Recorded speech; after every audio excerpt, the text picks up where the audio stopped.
1. 세라핌의 등장, SSG. 베가펑크가 개발한 SSG가 드디어 완성되었습니다. 어릴 적 헨콕의 모습과 어릴 적 미호크의 모습과 똑같아 당황해하는 티치. 상당히 강한지 검은 수염의 부하들이 쓰러져 있고 티치가 직접 세라핌과 대적하게 됩니다. 무장색으로 검을 막아내는 검은 수염. 세라핌은 하얀 머리, 갈색 피부, 검은 날개가 특징이었는데 해당 특징은 루나리아족과 일치했습니다. 과거 백수의 적단의 킹이 정부의 실험체로 나왔었는데 세라핌이 공개되면서 킹이 가진 종족의 특징이 반영된 것으로 보입니다. 다른 칠모해를 모방한 SSG도 있을까요? 2. 검은 수염, 헨콕, 레일리 전투. 헨콕의 열매를 빼앗기 위해 직접 찾아온 검은 수염. 검은 수염은 헨콕의 목을 조르고 죽이려고 합니다. 그러나 레일리의 등장. 레일리는 헨콕이 한 석화를 풀게 만들고 검은 수염 보고 섬을 나가라고 말합니다. 그렇게 사건이 마무리됩니다. 검은 수염 해적단이 떠나고 솔직한 말을 하는 레일리. 나이를 먹어서 지금의 검은 수염을 정면에서 이기지는 못하겠다고 말합니다. 그리고 세라핌을 본 검은 수염의 반응으로 보아 루나리아족에 대해 알고 있어 보입니다. 참고로 검은 수염의 취미는 역사 연구였습니다. 검은 수염은 역사에 대해 어디까지 알고 있는 걸까요? 3. 검은 수염의 코비 납치. 검은 수염이 정보기관 스워드의 일원인 코비를 납치해갔습니다. 검은 수염은 해적섬에 있고 헤르메포와 히바리가 코비를 구출하기 위해 세라핌을 이용해달라고 말합니다. 그러나 소장 프린스 글스는 냉정해져라 말하고 드레이크하고도 통신이 안 된다고 합니다. 검은 수염은 코비를 통해 정부의 비밀 정보를 캐내려는 것으로 추측됩니다. 해군대장과 세라핌이 동시에 오지 않는다면 코비의 구출은 어려워 보이고 검은 수염은 코비를 통해 정부와 정보 협상을 진행할 것으로 보입니다. 4. 루피, 꿈의 끝. 밀짚모자 해적단 선원들에게 꿈의 끝을 말하는 루피. 이에 모두 놀라는 선원들. 꿈의 끝을 들었던 에이스와 사부는 웃었고 샹크스는 눈물까지 흘렸다고 말합니다. 프랑키는 해적왕 정도 되지 않으면 무리라고 말하는데 아예 불가능한 꿈은 아니어 보입니다. 루피가 말한 꿈의 끝은 무엇일까요? 과거에 로저가 했던 말로 보이는데 결말과 관련됐고 자유와 관련된 대사로 보입니다. 5. 이무의 능력. 혁명 8개국 중 하나인 루루시아에 사부가 잠복해 있었는데 이무의 알 수 없는 힘으로 섬 자체를 소멸시켜버렸습니다.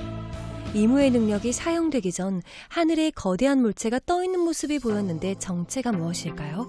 그리고 사보의 생사 여부는 어떻게 될까요? 이무는 권력만 쥔 인물이라는 추측이 많았으나 이번 스토리로 이무의 전투적인 능력도 인정되었고 오로정이 무릎까지 꿇으며 따르는 이유를 알 수 있었습니다. 이무 능력의 정체와 800년 전에 어떤 인물이었는지 궁금해집니다. 6. 최종장 첫 번째 섬, 미래섬 에그헤드. 다음 섬에 들어가기 전 주얼리보니와 만나고 미래섬 에그헤드 앞에서 베가펑크까지 만나게 되는 일행. 베가펑크라고 자칭하는 자의 모습은 여성. 옷에 펑크 02라고 적혀 있어 다양한 추측이 나오고 있습니다. 해당의 인물이 베가펑크가 아니라면 본체는 어떻게 생겼을까요? 베가펑크는 정부의 중요한 전력인데 해적들 앞에 너무 쉽게 나타나지는 않을 것 같습니다. 과거에 시저 클라운이 베가펑크와 대화하는 모습이 나왔었는데 해당 실루엣을 보면 베가펑크는 길쭉한 두 장의 대머리로 보입니다.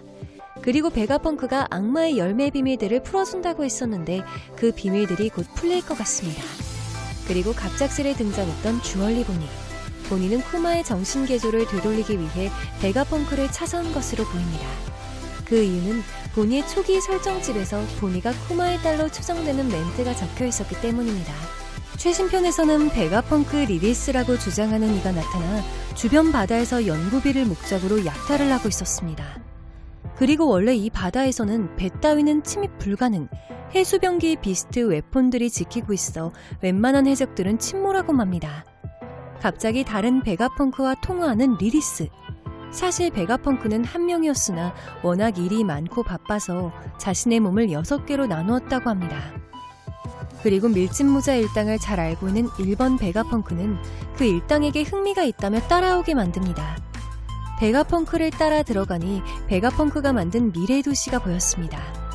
음식과 로봇들이 홀로그램으로 이루어져 있었고 손에 잡히지 않습니다. 마치 동화나 공상세계에 나오는 것들이었습니다.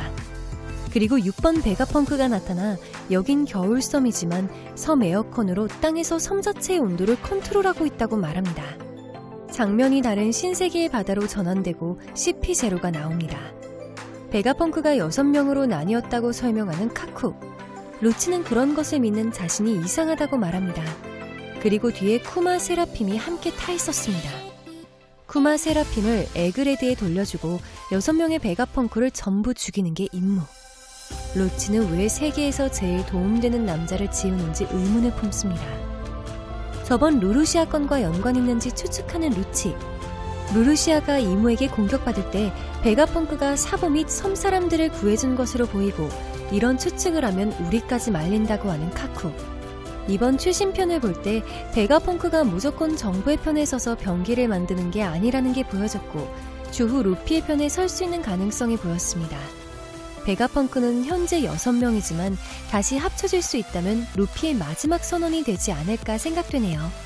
그리고 CP0가 루피에게 향하고 있는데 격돌한다 해도 이제는 루피네가 쉽게 이길 것 같습니다. 정부는 베가펑크를 없애기 위해 어떤 병기를 더 보내게 될까요? 그리고 루피와 동등하게 맞설 적이 이번 에피소드에 있는지도 궁금해집니다. 7. 최종장 현상금. 초파 1000베리, 나미 3억 6천만 베리, 부룩 3억 8,300만 베리, 프랑키 3억 9,400만 베리, 우솝 5억 베리, 로빈 9억 3천만 베리, 상디 10억 3,200만 베리, 징베 11억 베리, 조로 11억 1,100만 베리, 사왕 루피 30억 베리, 크로커다일 19억 6,500만 베리, 미호크 35억 9천만 베리, 버기 31억 8,900만 베리. 루피의 현상금보다 버기의 현상금이 더 높습니다.